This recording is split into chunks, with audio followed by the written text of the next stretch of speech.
ವೀಕ್ಷಕರೇ, ಇವತ್ತು ನಾವಿಲ್ಲಿ ಚರ್ಚೆ ಮಾಡೋದಕ್ಕೆ ಹೊರಟಿರುವಂತ ಈ ಒಂದು ಘಟನೆ ನಿಜವಾಗ್ಲೂ ಸೌತ್ ಕೊರಿಯಾ ದೇಶದಲ್ಲಿ ನಡೆದಂತ ಒಂದು ಘಟನೆ. ಈ ಒಂದು ವೆಬ್ ಸೀರೀಸ್ ನ ಮೊದಲ ಸೀಸನ್ ಸಖತ್ ಹಿಟ್ ಆಗಿತ್ತು. ಈಗ ಇದರ ಎರಡನೇ ಸೀಸನ್ ಕೂಡ ನೆಟ್ಫ್ಲಿಕ್ಸ್ ಅಲ್ಲಿ ಬಿಡುಗಡೆಯಾಗಿ ಸಖತ್ ಸದ್ ಮಾಡ್ತಾ ಇದೆ.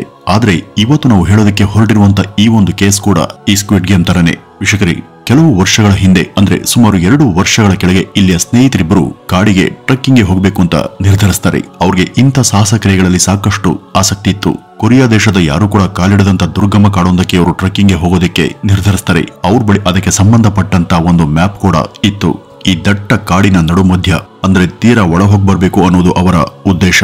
ಸುಮಾರು 2-3 ದಿನದ ಜರ್ನಿಯಲ್ಲಿ ಅವರಾಗ್ಲೇ ಆ ಕಾಡಿನ ಕ್ಷುದ್ರ ಹಾಗೂ ರಹಸ್ಯ ಸ್ಥಳಕ್ಕೆ ತಲುಪಿದ್ರು. ಅಲ್ಲಿವರೆಗೂ ಎಲ್ಲ ಕೂಡ ಚೆನ್ನಾಗಿತ್ತು. ಅವರು ತಮ್ಮ ಈ ಒಂದು ಪ್ರಯಾಣವನ್ನ ಎಂಜಾಯ್ ಮಾಡ್ತಿದ್ರು. ಹೀಗಿರುವಾಗ ಅವ್ರ ಪೈಕಿ ಒಬ್ಬ ಸ್ನೇಹಿತ, 1 ನಿಮಿಷ ಸುಮ್ನಿರು, ಯಾರೋ ಕಿರ್ಚಾಡ್ತಾ ಅಳ್ತಾ ಇರುವಂತ ಸದ್ದು ಕೇಳಿಸ್ತಾ ಇದೆ, ನಿನ್ಗೇನಾದ್ರೂ ಕೇಳಿಸ್ತಾ ಇದೆಯಾ ಅಂತ ಕೇಳಿದ್ದ. ಆಗ ಇನ್ನೊಬ್ಬ ಸ್ನೇಹಿತ ಆ ಕಡೆ ದೃಷ್ಟಿಯನ್ನ ಹಾಯಿಸಿದಾಗ ಅಲ್ಲಿ ಯಾರೋ ಒಬ್ಬ ವ್ಯಕ್ತಿಯನ್ನ ಚಡಿ ಹಾಗೂ ಕಟ್ಟಿಗೆಯಿಂದ ಜೋರಾಗಿ ಹೊಡಿತಿರುವಂತ ದೃಶ್ಯಾವಳಿ ಕಾಣಿಸುತ್ತೆ. ಈ ಒಂದು ನಿರ್ಜನ ಸ್ಥಳದಲ್ಲಿ ಯಾರಪ್ಪ ಅದು ಅಂತ ಇವ್ರಿಗೆಲ್ಲ ನಿಜಕ್ಕೂ ಆಶ್ಚರ್ಯ ಆಗುತ್ತೆ. ಅದೇನ್ ನೋಡೇ ಬಿಡೋಣ ಅಂತ ಅವರು ಸ್ವಲ್ಪ ಮುಂದಕ್ಕೆ ಹೋದಾಗ ಅಲ್ಲಿ ಕಂಡಂತ ದೃಶ್ಯದಿಂದ ಅವರು ನಿಜಕ್ಕೂ ಬೆಚ್ಚಿ ಬೀಳ್ತಾರೆ. ಯಾಕೆಂದ್ರೆ ಇದುವರೆಗೂ ಯಾರು ಬಂದಿಲ್ಲ, ಯಾರು ಕೂಡ ಕಾಲಿಟ್ಟಿಲ್ಲ ಅಂತಾನೆ ಭಾವಿಸಿದಂತ ಆ ಒಂದು ಕಾಡಿನ ಮಧ್ಯ ಒಂದು ದೊಡ್ಡ ಮ್ಯಾನ್ಷನ್ ಇತ್ತು. ಅದರಲ್ಲಿ 100 ಜನ ಕೂಡ ಇದ್ರು. ಅವರನ್ನೆಲ್ಲ ಅಲ್ಲಿದ್ದಂತ ಕೆಲವರು ತುಂಬಾ ಹಿಂಸೆ ಕೊಡ್ತಾ ಇದ್ರು. ಅಲ್ಲಿ ಮರಗಳನ್ನ ಕಡಿಯುವಂತ ಕೆಲಸಕ್ಕೆ ಜನರನ್ನ ಬಲವಂತವಾಗಿ ನೇಮಿಸಲಾಗಿತ್ತು. ಅಲ್ಲಿ ಕೆಲಸ ಮಾಡದೇ ಇದ್ದವರನ್ನ ಜೋರಾಗಿ ಹೊಡೆಯಲಾಗ್ತಿತ್ತು. ಕೆಲವು ದಿನಗಳ ಹಿಂದೆ ಸರ್ಕಾರಕ್ಕೆ ಪ್ರಶ್ನೆ ಎತ್ತಂತ ಒಬ್ಬ ವ್ಯಕ್ತಿ ನಿಗೂಢ ರೀತಿಯಲ್ಲಿ ಕಾಣೆಯಾಗಿದ್ದ. ಈಗ ನೋಡಿದ್ರೆ ಅದೇ ವ್ಯಕ್ತಿಯಲ್ಲಿ ಒಡಿಸ್ಕೊಂಡು ಬಡಿಸ್ಕೊಂಡು ಮರ ಕಡಿಯುವಂತ ಕೆಲಸವನ್ನ ಮಾಡ್ತಿದ್ದ. ಇದನ್ನೆಲ್ಲ ನೋಡಿದಂತ ಆ ಇಬ್ರು ಸ್ನೇಹಿತರು ಈ ಬಗ್ಗೆ ಜನರಿಗೆ ತಿಳಿಸಲೇಬೇಕು ಹಾಗೂ ಇದಕ್ಕೆ ಸಂಬಂಧಪಟ್ಟಂತ ಅಥಾರಿಟಿಗಳಿಗೆ ಈ ಬಗ್ಗೆ ಗಮನ ಕೊಡುವಂತೆ ಮಾಡಬೇಕು ಅಂತ ಇದನ್ನ ರಿಪೋರ್ಟ್ ಮಾಡೋದಕ್ಕೆ ಅಲ್ಲಿಂದ ವೇಗವಾಗಿ ಹೊರ ಬಂದಿದ್ರು.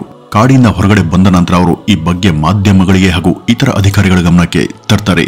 ಆಮೇಲೆ ಅಧಿಕಾರಿಗಳ ತನಿಖೆಯಿಂದ ಈ real life squid game South ಕೊರಿಯಾದಲ್ಲಿ ಹೊರಬರುತ್ತೆ.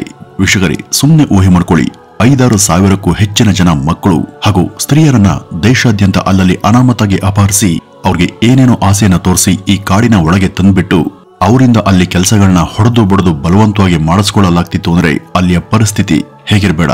ಇದನ್ನೇ ಆ ಯುವಕರು ಅವತ್ತಲ್ಲಿ ನೋಡಿದ್ದು. ಇದನ್ನ ಅವರಿಬ್ರು ಸೇರಿ ಬಯಲ್ ಮಾಡಿದಾಗ ಈ ಬಗ್ಗೆ ಎಲ್ರಿಗೂ ಗೊತ್ತಾಯ್ತು. ಅಷ್ಟಕ್ಕೂ ಏನಿದು ಈ ವಿಚಿತ್ರ ಕೇಸ್, ಅವರನ್ನೆಲ್ಲ ಯಾಕೆ ಕಿಡ್ನಾಪ್ ಮಾಡ್ತಿದ್ರು, ಯಾವ ಕೆಲಸ ಮಾಡಿಸ್ತಿದ್ರು, ಆಮೇಲೆ ಇದು ಏನಾಯ್ತು? ಬನ್ನಿ ವೀಕ್ಷಕರೇ, ಇವತ್ತಿನ ಈ ಒಂದು ವಿಡಿಯೋದಲ್ಲಿ ಈ ರೋಚಕ ಸ್ಟೋರಿ ಬಗ್ಗೆ ಈ ಮುಂದೆ ತಿಳಿತಾ ಹೋಗೋಣ. ವೀಕ್ಷಕರೇ, ಸ್ಕ್ವಿಡ್ ಗೇಮ್ ಒಂದು ಕಾಲ್ಪನಿಕ ಆಟ.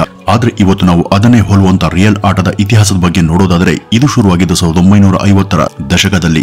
ಆಗ ಸೌತ್ ಕೊರಿಯಾ ಮತ್ತು ನಾರ್ತ್ ಕೊರಿಯಾ ದೇಶಗಳ ಮಧ್ಯ ಯುದ್ಧ ತಾರಕಕ್ಕೆ ಏರಿತ್ತು. 2 ದೇಶಗಳ ಈ ಸಂಘರ್ಷದ ಬಗ್ಗೆ ವಿಶ್ವಸಂಸ್ಥೆಯ ದೊಡ್ಡ ದೇಶಗಳು ಭಾಗಿಯಾಗಿ ಉಪದೇಶವನ್ನು ಕೊಟ್ಮೇಲೂ ಕೂಡ ಅವು ಪರಸ್ಪರ ಕಿತ್ತಾಡ್ತಾನೆ ಇದ್ವು. ಇವತ್ತಿಗೂ ಕೂಡ ಈ 2 ದೇಶಗಳ ನಡುವಿನ ಗೊಡವೆ ನಿಂತಿಲ್ಲ. ಆಗೆಲ್ಲ ಯುದ್ಧಗಳಲ್ಲಿ ಮಡಿದವರ ಮಕ್ಕಳು ಅನಾಥರಾಗ್ತಿದ್ರು.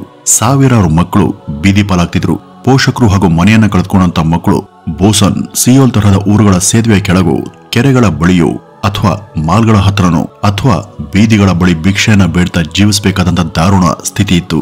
ಆಗ ಈ ದೇಶದ ಲೀಡರ್ ಆಗಿದ್ದಂತ ಪಾರ್ಕ್ ಇಂಗ್ವೆನ್ ಎಂಬುವರು ಈ ರೀತಿಯ ತಬ್ಬಲಿ ಮಕ್ಕಳ ಬಗ್ಗೆ ಯಾವುದೇ ಕಾಳಜಿಯನ್ನ ಹೊಂದಿರಲಿಲ್ಲ. ಇವರ ಅಗತ್ಯ ಆದ್ರೂ ದೇಶಕ್ಕೆ ಏನಿದೆ ಎಂಬುದು ಅವರ ಭಾವನೆಯಾಗಿತ್ತು. ಇವರನ್ನೆಲ್ಲ ಹೇಗಾದ್ರೂ ಮಾಡಿ ಇಲ್ಲಿಂದ ಖಾಲಿ ಮಾಡಿಸಬೇಕು ಅಂತ ಅವರು ಯೋಚಿಸಿದ್ರು. ಅಲ್ಲಿ ಆ ವರ್ಷ ಒಲಿಂಪಿಕ್ಸ್ ಕ್ರೀಡಾಕೂಟ ನಡೆಯಲಿತ್ತು. ಕೊರಿಯಾದಲ್ಲಿ ದೇಶಗಳ ಪ್ರಮುಖರು ಸೇರಿದ್ರು. ತನ್ನ ದೇಶದ ಸುಂದರ ಸ್ಥಳ ಕಟ್ಟಡಗಳ ಮಧ್ಯ ಈ ಅನಾಥ ಮಕ್ಕಳು ಅಪಶಕುನದ ರೀತಿ ಇರೋದು ಈ ನಾಯಕರಿಗೆ ಇಷ್ಟ ಇರಲಿಲ್ಲ. ಹೊರ ದೇಶದ ನಾಯಕರುಗಳು ಬಂದು ಈ ಮಕ್ಕಳನ್ನ ನೋಡಿ ಏನಂದ್ಕೊಳ್ತಾರೋ ಏನೋ ಅಂತ ತಮ್ಮ ಕೈ ಕೆಳಗಿನ ಅಧಿಕಾರಿಗಳಿಗೆ ಈ ಮಕ್ಕಳನ್ನೆಲ್ಲ ತಗೊಂಡು ಎಲ್ಲಾದ್ರೂ ಬೇರೆ ಕಡೆ ಹಾಕಿ ಅಂತ ಆದೇಶಿಸ್ತಾರೆ. ಅವರ ಆದೇಶ ಬಂದದ್ದೇ ತಡ ಅವರ ಆರ್ಮಿ ಚೀಫ್ ಕಾಡಿನ ಮಧ್ಯ ಒಂದು ಶಿಬಿರವನ್ನ ತೆರೀತಾರೆ. ಅದರ ಹೆಸರೇ ದಿ ಬ್ರದರ್ಸ್ ವೆಲ್ಫೇರ್ ಕ್ಯಾಂಪ್. ಹಾಗೆ ತೆರೆದಂತ ಆ ಒಂದು ಶಿಬಿರದಲ್ಲಿ ಆ ಮಕ್ಕಳನ್ನೆಲ್ಲ ಕೊಂಡೊಯ್ದು ಇರಿಸಲಾಯಿತು. ಹೆಸರಿಗೆ ಮಾತ್ರ ಇದು ಇಂಥ ತಬ್ಬಲಿ ಮಕ್ಕಳ ಹಾಗೂ ನಿರಾಶ್ರಿತರ ವಸತಿ ಕೇಂದ್ರ. ಆದ್ರೆ ಇಲ್ಲಿ ನಡೆದದ್ದೇ ಬೇರೆ. ನಾಯಕರ ಆದೇಶದಂತೆಯೇ ಮಕ್ಕಳನ್ನ ಹಾಗೂ ಗಾಯಗೊಂಡಂತ ಮತ್ತು ಅಂಗವಿಕಲರನ್ನ ಇಲ್ಲಿ ಇಡಲಾಗುತ್ತೆ. ಇವ್ರು ಮಾತ್ರ ಅಲ್ಲದೆ ಇಲ್ಲಿ ಸರ್ಕಾರವನ್ನ ಪ್ರಶ್ನೆ ಮಾಡ್ತಿದ್ದವರನ್ನು ಕೂಡ ತಂದು ಬಿಡಲಾಗುತ್ತೆ. ಅಂದ್ರೆ ಸರ್ಕಾರದ ಭ್ರಷ್ಟತೆಯನ್ನ, ಸರ್ಕಾರದ ಅರಾಜಕತೆಯನ್ನ, ನಾಯಕರ ನಿರ್ಲಕ್ಷ್ಯವನ್ನ ಪ್ರಶ್ನೆ ಮಾಡೋರನ್ನು ಕೂಡ ಇಲ್ಲಿ ತಂದು ಬಿಡಲಾಗ್ತಿತ್ತು. ಈ ಒಂದು ಜಾಗದಲ್ಲಿ 10% ಮಾತ್ರ ನಿಜವಾದಂತ ನಿರಾಶ್ರಿತರಿದ್ರೆ ಉಳಿದಂತ 90% ಭಾಗ ಸರ್ಕಾರದ ವಿರುದ್ಧ ಮಾತನಾಡಿದವರೇ ಇದ್ರು. ಸೌತ್ ಕೊರಿಯಾ ದೇಶದ ಅವತ್ತಿನ ನಾಯಕರು ಒಲಿಂಪಿಕ್ಸ್ ಕ್ರೀಡಾಕೂಟದಿಂದ ಮಿಲಿಯನ್ ಗಟ್ಟಲೆ ಹಣವನ್ನು ದೋಚಿ ಸ್ಕ್ಯಾಮ್ ಮಾಡದಂತ ಸಂಗತಿ ಕೂಡ ಆಗ ಸಖತ್ ಸುದ್ದಿಯಾಗಿತ್ತು. ಈ ಒಂದು ಶಿಬಿರಕ್ಕೆ ಕರೆತಂದವರಿಗೆ ವಿಧವಾದಂತ ಚಿತ್ರಹಿಂಸೆಗಳನ್ನ ಕೊಡ್ತಾ ಇದ್ರು. ಅದು ಕೂಡ ಎಷ್ಟೋ ವರ್ಷಗಳ ಕಾಲ. ಈ ರೀತಿ ಇವರ ಚಿತ್ರವಧೆ ಅನುಭವಿಸ್ತಾ ಇದ್ದಂತ ಒಬ್ಬ ನತದೃಷ್ಟ ಬಾಲಕನ ಹೆಸರೇ ಇಂಗಂತ. ಇವನ ತಂದೆ ತಾಯಿ ಇತರರ ಹಾಗೆ ಸತ್ತಿರ್ಲಿಲ್ಲ, ಅವರು ಜೀವಂತವಾಗೇನಿದ್ರು. ಆಗೆಲ್ಲ ಒಂದು ವ್ಯಾನ್ ಬಂದು ಬೀದಿಯಲ್ಲಿ ಇರ್ತಾ ಇದ್ದಂತ ಅನಾಥ ಮಕ್ಕಳನ್ನ ಕರ್ಕೊಂಡು ಹೋಗ್ತಿತ್ತು. ಅವತ್ತು ಈ ಇಂಗರ ಪೋಷಕರ ಮನೆಯಲ್ಲಿ ಯಾರು ಕೂಡ ಇರ್ಲಿಲ್ಲ, ಅವರು ಎಲ್ಲೋ ಹೊರಗಡೆ ಹೋಗಿದ್ರು. ವ್ಯಾನ್ ಅವತ್ತು ಅವನ ಬಳಿ ಬಂದು ನಿಮ್ಮ ಅಪ್ಪ ಅಮ್ಮ ಎಲ್ಲಿಂತ ಕೇಳಿದಾಗ ಅವನು ಗೊತ್ತಿಲ್ಲ ಅಂತ ಹೇಳಿದ್ದ. ಅವನಿಗಿನ್ನೂ ಆಗ 6-7 ವರ್ಷ ವಯಸ್ಸು. ಆಗ ಅವನನ್ನ ಅಲ್ಲಿಂದ ಕರೆತಂದು ಶಿಬಿರದಲ್ಲಿ ಬಿಡ್ತಾರೆ. ಈ ಹುಡುಗನ್ಗೆ ತಾನು ಎಲ್ಲಿದ್ದೀನಿ, ಇಲ್ಲಿಗೆ ಯಾಕೆ ಬಂದೆ ಅಂತ ಗೊತ್ತಾಗ್ಲಿಲ್ಲ. ಅವನ್ಗೆ 333 ಎಂಬ ಒಂದು ಸಂಖ್ಯೆಯನ್ನು ಕೂಡ ಕೊಡಲಾಗುತ್ತೆ. ಇನ್ಮೇಲೆ ಇದೇ ನಿನ್ನ ನಂಬರ್ ಅಂತ ಅವನ್ಗೆ ಹೇಳಲಾಗುತ್ತೆ.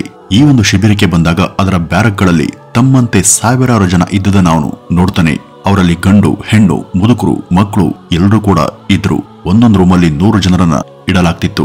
ಆ 100 ಜನ ಕೇವಲ 10 ಟೂತ್ ಬ್ರಷ್ಗಳನ್ನ ಶೇರ್ ಮಾಡಿಕೊಂಡು ಬಳಸಬೇಕಾಗ್ತಿತ್ತು. ಅಲ್ಲಿಗೆ ಬಂದಂತ ಈ ಬಾಲಕ ತನ್ನ ಪೋಷಕರಲ್ಲಿ ಅಂತ ಕೇಳಿದಾಗ ಸ್ವಲ್ಪ ಕೂಡ ಕರ್ಣ ಇಲ್ಲದೆ ಅವನ ಕೆನ್ನೆಗೆ ಬಾರಿಸಲಾಗುತ್ತೆ. ಪ್ರತಿ ಸಲ ತನ್ನ ತಂದೆ ತಾಯಿ ಬಗ್ಗೆ ಕೇಳಿದಾಗಲೂ ಕೂಡ ಅವನಿಗೆ ಹೊಡಿತಾ ಇದ್ರು. ಆಗ್ಲೇ ಅವನಿಗೆ ಅರ್ಥವಾಗಿದ್ದು ಇಲ್ಲಿಗೆ ಬಂದವರು ಯಾರು ಕೂಡ ಮನೆಯ ಪೋಷಕರ ಬಗ್ಗೆ ಇವರನ್ನ ಕೇಳಬಾರ್ದು ಅಂತ. ಅಲ್ಲಿ ಒಂದಷ್ಟು ಫ್ಯಾಕ್ಟರಿಗಳು ಕೂಡ ಇದ್ವು, ಎಲ್ಲವೂ ಕೂಡ ದೊಡ್ಡ ಗಾತ್ರದ ಕಾರ್ಖಾನೆಗಳು. ಅಲ್ಲಿ ಕಟ್ಟಿಗೆ ಮರದ ಹಲಗೆ, ಇಟ್ಟಿಗೆ ಹಾಗೂ ಸೋಪ್ ಸೇರಿದಂತೆ ಹಲವು ವಸ್ತುಗಳನ್ನ ತಯಾರು ಮಾಡಲಾಗ್ತಿತ್ತು. ಅಲ್ಲಿ ಪ್ರತಿ 100 ಜನಕ್ಕೆ ಒಂದು ಟಾಸ್ಕ್. ಇಷ್ಟು ಜನ ವಾರಕ್ಕೆ ಅಥವಾ ತಿಂಗಳಿಗೆ 1 ಲಕ್ಷ ಸೋಪನ್ನ ತಯಾರಿಸಬೇಕಾಗುತ್ತೆ.